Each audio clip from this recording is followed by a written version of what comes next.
The moon warrants an above average progression that will be happening in your lives right now.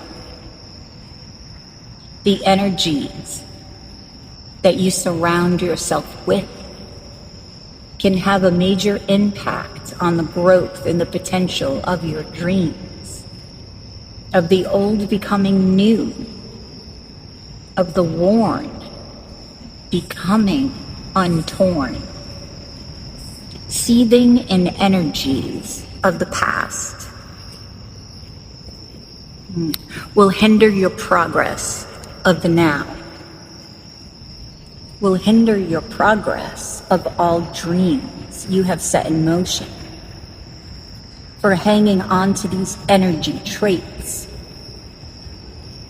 will slow you down tremendously. You will feel the heaviness of your soul. You will feel the density within your being. You will feel tired. You will feel worn. By letting go of these energies,